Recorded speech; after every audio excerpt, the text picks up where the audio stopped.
Viewers, आप सभी का स्वागत है प्लाज्मा न्यूज पर। मैं आपके साथ रिजवान खान। यूपी इलेक्शन पर चर्चा करेंगे।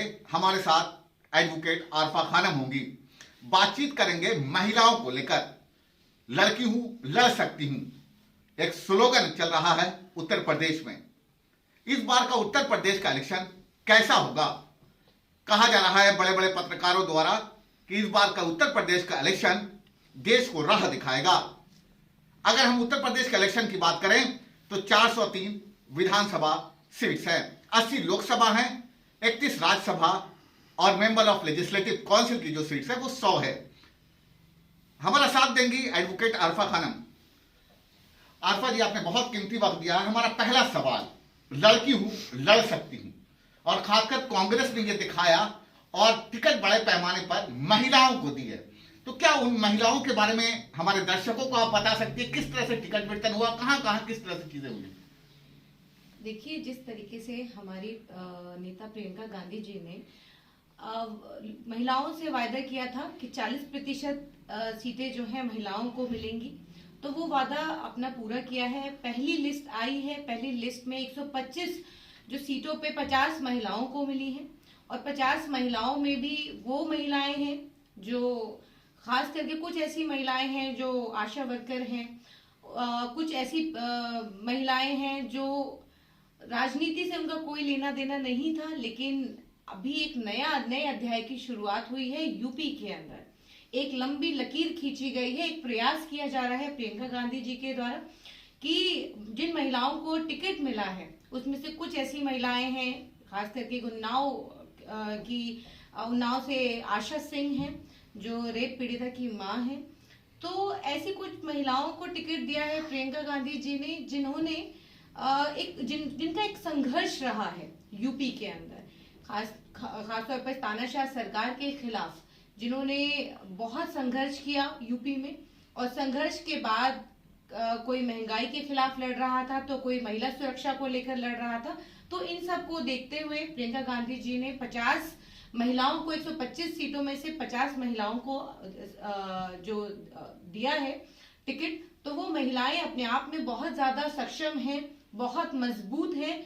मैं कुछ महिलाओं के बारे में बताऊंगी। जैसे सीतापुर से शमीना शफीक जी हैं। शमीना शफीक जी को सीतापुर से मिला। लगातार वो महिलाओं के लिए, महिलाओं की आवाज उठाती हैं, महिलाओं के लिए लड़ती हैं। मैंने अभी बताया कि निदा अहमद को भी टिकट हुआ है, तो निदा अहमद हो गई, सदफ जाफर हो गई, इनको सलमान खुर्शीद की वाइफ है लुइस खुर्शीद, उनको भी लखनऊ सेंट्रल से टिकट हुआ है। तो बहुत सी मुस्लिम महिलाएं भी हैं जिनको प्रियंका गांधी जी ने उन पर भरोसा जताया है और इनको टिकट दिया है। बिल्कुल, यूपी जिसके बारे में हम चर्चा कर रहे हैं, इस बार यूपी पूरे देश को रास्ता दिखाएगा। लगातार बड़े बड़े जर्नलिस्ट कर रहे हैं हमारे साथ आरफा की बातचीत करने के लिए। इसके बाद दिल्ली का इलेक्शन भी होना है, काउंसिलर का इलेक्शन होना है, तो कहीं ना कहीं महिलाओं में एक जोश है। लोगों का ऐसा लगता है कि दिल्ली में भी ये चीजें हो सकती। काउंसिलर का इलेक्शन कुछ दिन के बाद दिल्ली में भी होना है, तो बहुत सारे लोग, खासकर जो महिला कार्यकर्ता है कांग्रेस की, उनकी क्या सोच है? जिस तरह से यूपी में टिकट बांटा गया, महिलाओं को अपॉर्चुनिटीज दिया गया, उनको आगे बढ़ाया गया, मैं ये कह सकता हूं कि घरों से और मकानों से निकाला गया और कहा गया कि आप लड़िए और एक लड़की बहुत कुछ कर सकती है, इस पर क्या कहना चाहिएगा? देखिए, हमने हमेशा एक चीज देखी थी कि बहुत से बाहुबलियों को टिकट होता था, जिनके पास पैसा है, ताकत है, और कुछ ऐसे भी दंगाई भी थे जिनको टिकट होता था, पैसे के बल पर, जाति के बल पर वो टिकट लेकर आते थे। लेकिन ये बहुत बड़ी बात, बहुत बड़ा बदलाव हमें देखने को मिल रहा है, क्योंकि अभी एक नारा था, लड़की हूँ, लड़ सकती हूँ, तो ये नारा कितना मजबूत था, उतनी ही मजबूती के साथ प्रियंका गांधी जी ने उसी मजबूती के साथ महिलाओं को मजबूत करने का भी काम किया है।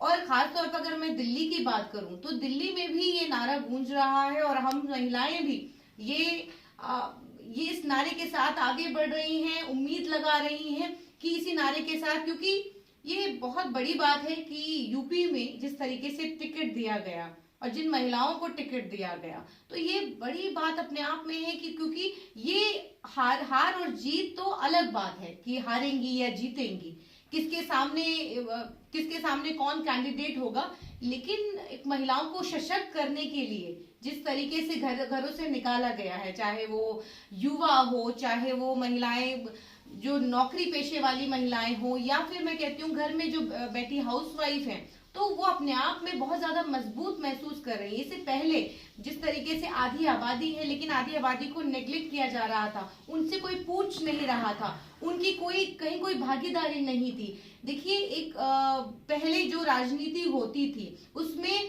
पुरुष तय करते थे कि किसको वोट देना है, वो महिलाओं को बताते थे कि आप यहाँ वोट डालिएगा, आप इसको वोट दीजिएगा। लेकिन आज वो वक्त आया है और ये कांग्रेस की नीति, शुरू से ये नीति रही है कि महिलाओं को वो जिस तरीके से आगे करती आई हैं और आगे वो प्रोत्साहित करती है, उनका मनोबल बढ़ाती है, उनकी नीति महिलाओं को आगे बढ़ाने की, सशक्त करने की जो नीति है, वो इस तरीके से 40% जो सीटें हैं, जो प्रियंका गांधी जी के द्वारा ये जो वादा उन्होंने किया था, वो बहुत बड़ी बात है। मैं तो समझती हूँ कि ये बहुत बड़ा कदम है। कांग्रेस पहली बार जिस तरीके से ये इतना बड़ा कदम उठाया है, तो ये बहुत अपने आप में बहुत बड़ी बात है। और हम सभी लोग, खासतौर पर दिल्ली की जो महिलाएं हैं, हम सभी लोग उम्मीद लगा रहे हैं कि जो यूपी में बड़ा बदलाव है, ये जो बड़े बदलाव के संकेत हैं, वो दिल्ली में भी हम लोगों को भी देखने को मिले। खासतौर पर मुस्लिम महिलाएं जो घरों से निकलकर, पढ़ी लिखी महिलाएं घरों से निकल रही हैं और उसी उम्मीद से वो यही नारा दे रही हैं, लड़की हूँ लड़ सकती हूँ, जो प्रियंका गांधी जी ने यूपी में दिया है, वही नारा दिल्ली में भी गूंज रहा है। हम सभी महिलाएं उम्मीद लगा रही हैं कि इसी तरीके से जो दिल्ली में, जो यूपी में बदलाव हमें देखने को मिल रहा है, वही बदलाव हमें दिल्ली में भी देखने को मिलेगा। बिल्कुल, आरफा ने बिल्कुल बहुत अच्छी बात कही है, लड़की हूं लड़ सकती हूं। मैं अक्सर कहता हूं कि अब वक्त आ गया है महिलाओं को आजाद करने का, और देखिए कि महिला क्या कमाल करती है। 10 मार्च देश के लिए बहुत अहम दिन होगा। 5 राज्य के इलेक्शन के रिजल्ट आने हैं और भी बातचीत करेंगे। Thank you for watching plasma news.